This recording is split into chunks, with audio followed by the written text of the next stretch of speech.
लोग सोचते हैं कि आने वाले हमारे बच्चे, नई पीढ़ी वो जाने कि हमारे पूर्वज किस तरह रहते थे। और यहाँ तक कि हिंदुस्तान के कोने कोने से तो लोग यहाँ आएंगे, विदेश से भी, ऑस्ट्रेलिया से, यूएस से लोग आ रहे हैं। जी। विश्व के सबसे बड़े आध्यात्मिक मेले महाकुंभ की तैयारियां बहुत जोरों से चल रही हैं। इस समय मैं राजनारायण प्रयागराज की धरती से हूं, जहां पर आध्यात्मिक की गंगा बहेगी, धार्मिक संस्कृति और सनातन की गंगा बहेगी। और ऐसी पावन पुनीत गंगा में गीता प्रेस का बहुत बड़ा योगदान है।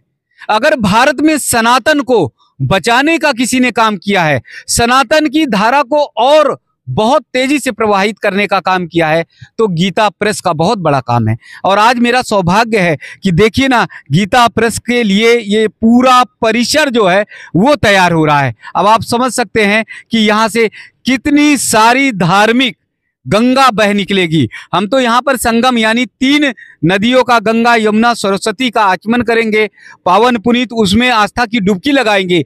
यहाँ पर तो धर्म और अध्यात्म का महासागर है, जिसमें आप सबको गोते लगाने का अवसर मिलेगा। और इसीलिए गीता प्रेस की जो कुटिया है, पर्ण कुटी है, वो एकदम सनातनी परंपरा से है। जैसे हमारे सनातन परंपरा में ऋषि मुनियों की कुटिया हुआ करती है, वैसे ही हमारी जो है गीता प्रेस की कुटिया बन रही हैं। और इन्हीं में बहुत सारी धार्मिक पुस्तकें, रामचरितमानस से लेकर तमाम ऐसी पुस्तकें जिन्होंने भारत में सनातन संस्कृति को बचा के रखा है, वो सारी धार्मिक पुस्तकें मिलेंगी। वो अद्भुत पल, अद्भुत क्षण महाकुंभ 2025 का कितना अद्भुत होगा, आप सब समझ सकते हैं। हमारे साथ में उमा शंकर पांडे जी हैं, जो यहाँ की पूरी व्यवस्था देख रहे हैं, जो कुटिया बन रही है और जो सारी तैयारियां चल रही हैं उसकी तैयारी देख रहे हैं। पांडे जी, आपका संवाद टीवी में बहुत बहुत स्वागत है, बहुत बहुत अभिनंदन है जी। ये कुटिया कितने दिनों में बनकर तैयार हो जाएंगी?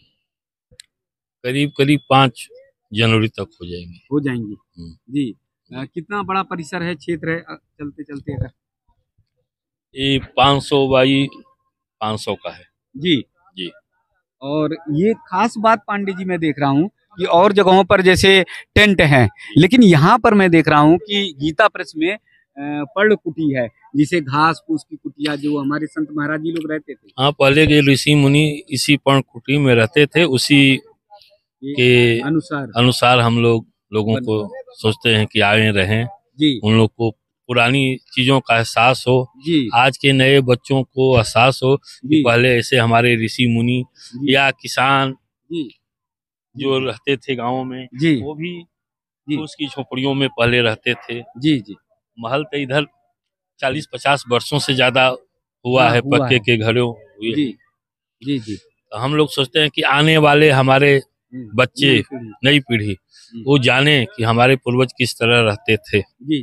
देखिए, गीता प्रेस की सोच आप देखिए, गीता प्रेस का जो भाव है उसे पांडे जी बहुत अच्छे से बखूबी बता रहे हैं जी।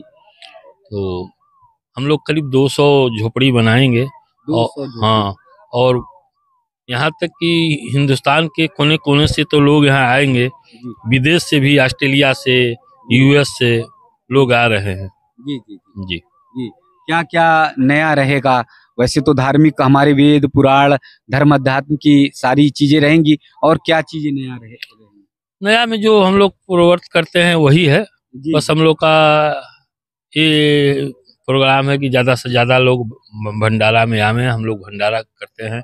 हम लोग 10,000 लोगों का रोज का भंडारा का, 10,000 लोगों का प्रतिदिन का? हाँ, प्रतिदिन का व्यवस्था है उन्हें प्रसाद दिलाने का जी।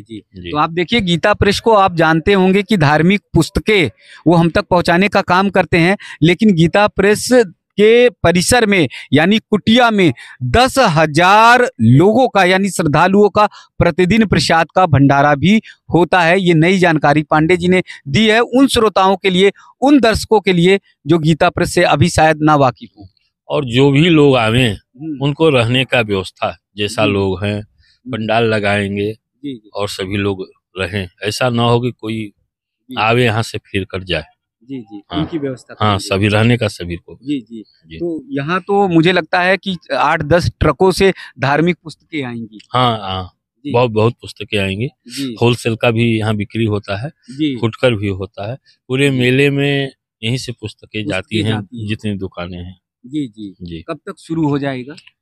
ये तो लगभग 10 जनवरी से पुस्तकें मिलना शुरू हो जाएंगे। जी। तो जैसे मैं मेले में देखता हूँ, महाकुंभ में बहुत जगहों पर पुस्तकें मिलती रहती, वो सब यहीं से लेकर? हाँ, यहीं से लेकर जाते हैं। यही मेन दुकान यही है, यहीं से लेकर जाते हैं। सबसे ज्यादा बिक्री किन चीजों की, किन पुस्तकों की होती है? धार्मिक? सबसे रामचरितमानस की बिक्री ज्यादा होती है, बहुत ज्यादा होती है। इसके बाद श्रीमद् भागवत की बिक्री होती है। जी। पुस्तक तो सभी बिक्री होती हैं, लेकिन मुख्य रूप से ये ज्यादा होती है, रामचरितमानस, श्रीमद् भागवत गीता। जी जी जी। इसकी बिक्री। तो ये कई महीनों से तैयारियां शुरू हो गई होंगी वहाँ? और वहाँ तो बनती हैं, वहाँ तो हम लोग सालों भर दे नहीं पाते हैं। करीब 15 से 20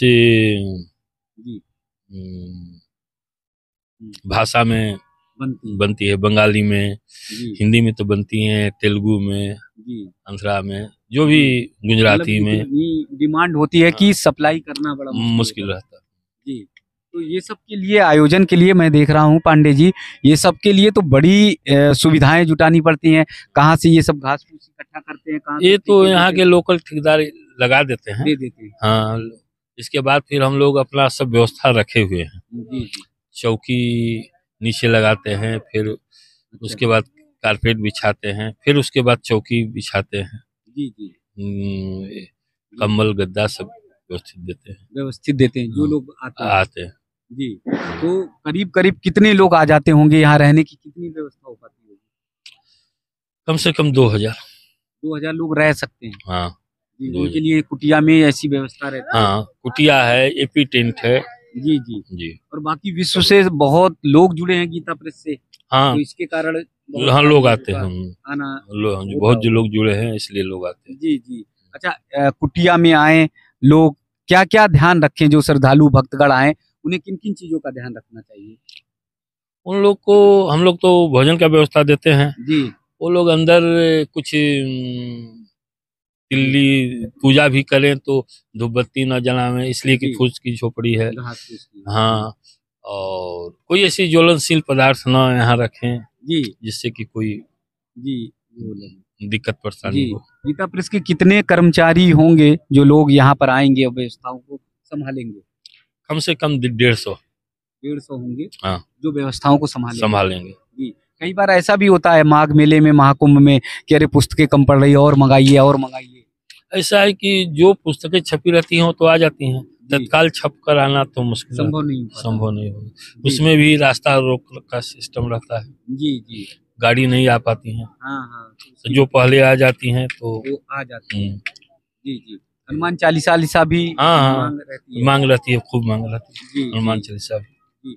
एक तरफ देखने को मिलता है पांडे जी, लोग कहते हैं कि सनातन खतरे में है, सनातन की ओर लोग मुड़ नहीं रहे हैं, नई पीढ़ी पाश्चात्य संस्कृति की ओर भाग रही है। दूसरी तरफ गीता प्रेस के पास इतनी डिमांड होती है कि वो धार्मिक पुस्तकों की सप्लाई नहीं कर पाते। हाँ, ऐसी बात है कि लोग तो कहते हैं, लेकिन सनातन के प्रति बहुत लोगों की रुचि है, बहुत रुचि है। और सब बिक्री की इतनी ज्यादा किताबों की होती है, लोगों की आकांक्षा पता चलता है कि नहीं, सनातन के प्रति लोगों की रुचि बहुत है। जी। नई पीढ़ी के लोग आते हैं, पुस्तकें खरीदते हैं। नई पीढ़ी के भी लोग आते हैं, बहुत खरीदते हैं। विदेशों से कहाँ डिमांड रहती है आपकी? नहीं, विदेशों से लोग आ रहे हैं कुंभ में स्नान के हिसाब से। जी जी जी। उन्होंने पहले से बातचीत कर रखी है? हाँ, बातचीत कर रखी है। जी जी, कि हमें पुस्तक चाहिए, रहना है। हाँ। और यहाँ पूरा वो देखेंगे। हाँ, रहेंगे, मेला का आनंद लेंगे। जी जी। हाँ, जो यहाँ से हिंदुस्तान से जाकर के बस गए हैं, जी जी, तो वही लोग हैं। जी जी जी जी। उनके दिलों में आज भी गीता प्रेस जो है, गीता प्रेस और हिंदुस्तान के प्रति उनका दिल धड़कता है, और कुंभ मेला के प्रति। जी जी जी। एक मैंने कहा जाए कि सनातन की अलग को जगाने का काम गीता प्रेस का बहुत बड़ा योगदान है। बहुत बड़ा योगदान है जी। इतनी सस्ती दरों पर किताबें मिलती हैं, बाकी कोई प्रेस हिंदुस्तान में नहीं दे पाता। हाँ, और जो भी उसमें छपा होता है, शास्त्र संबद्ध छपा होता है। जी जी जी। इसलिए इधर उधर से नहीं, कहीं से भी उसमें कोई प्रसंग दिया रहता है तो हमारे ऋषि मुनि द्वारा जो बताया गया रहता है, उसी के अनुसार से। जी जी। कुछ नई तरीके की पुस्तकें जो नए लोगों को जोड़ने के लिए क्या गीता प्रेस कर रहे हैं? अब ये तो वहाँ जो तैयारियां चल रही वो बता पाते हैं। जी जी जी। हाँ। कुल मिलाकर ये आयोजन जो है भव्य, वो आप सब देख सकते हैं। और ये कुटिया जो है वो देखने में तो मन बहुत आनंदित आ रहा है। इन कुटियों को देखने के बाद तो ऐसा लग रहा है कि हाँ, असली भारत हमारा जो है, असली भारत का अगर दर्शन करना है तो आप गीता प्रेस के इस शिविर में जरूर आए और यहाँ पर जरूर दर्शन करें। देश और दुनिया से बहुत सारे लोग इस वीडियो को देख रहे हैं। उन्हें गीता प्रेस के इस स्थान के बारे में जो महाकुंभ में लग रहा है उसको बता रहे हैं। यहाँ से आप देखेंगे तो रेलवे का ओवरब्रिज जो है ये यहाँ पर आपको दिखाई देगा। ठीक इसी के नीचे गीता प्रेस की जो कुटिया बन रही है वो है। यहाँ पर भी एक पुल देखेंगे, वो आपको दिख जाएगा। इन दोनों पुलों के बीच में अगर आप आएंगे तो आपको गीता प्रेस का संसार जो है वो महाकुंभ में आपको देखने को मिलेगा। आप सब अगर इस महासागर में गोते लगाना चाहते हैं, गीता प्रेस के इस कुटिया में आकर आप तमाम तरह की धार्मिक जो पुस्तकें हैं वो खरीदना चाहते हैं, लेना चाहते हैं, तो अभी से तैयार हो जाइए, क्योंकि बहुत सारी ऐसी पुस्तकें होती हैं उनकी पूर्ति नहीं हो पाती। लाखों लाखों भक्त श्रद्धालुगण यहाँ से लेकर पुस्तकें जाते हैं। वो कैसा आयोजन होता है, वो कैसा दृश्य और दर्शन होता है, वो गीता प्रेस के इस संसार में आकर आपको देखने को मिलेगा। जो यहाँ सजा रहे हैं, लगा रहे हैं, पुस्तकें भी आपको देते हैं, धार्मिक सनातन संस्कृति से भी आपको जोड़ते हैं, और अच्छी बात यह है कि आपको प्रसाद भी कराते हैं। 10,000 के करीब श्रद्धालु भक्तगण प्रतिदिन यहाँ पर महाकुंभ में प्रसाद ग्रहण करेंगे। 13 जनवरी से जो महाकुंभ प्रारंभ हो रहा है उस महाकुंभ में तो सनातन ही एक ऐसी शक्ति है, सनातन ही एक ऐसा ताकत है, सनातन ही एक ऐसे लोक कल्याण का महापर्व है, जिस महापर्व में महाकुंभ का आयोजन भव्य और दिव्य होता है, जहाँ पर दुनिया भर से भक्तगण श्रद्धालुगण आते हैं। आप लोगों से निवेदन है, करबद्ध निवेदन है, अगर गीता प्रेस के प्रति आप सबका अनुराग प्रेम है तो आप लोगों से आग्रह निवेदन है कि आप लोग इस वीडियो को ज्यादा से ज्यादा शेयर करिए। गीता प्रेस गोरखपुर कभी गए हो तो उसकी यादों को कमेंट सेक्शन में बताइए। देश और दुनिया तक इस वीडियो को पहुंचाने की कोशिश करिए, जिससे हमारे सनातन धर्म की, जिससे हमारे गीता प्रेस की सारी ख्याति दुनिया तक और पहुंचे, नई पीढ़ी भी जान सके। आप लोगों से आग्रह है कि आप लोग सब लोग जय घोष करिए, चलो महाकुंभ की ओर, चलो महाकुंभ की ओर।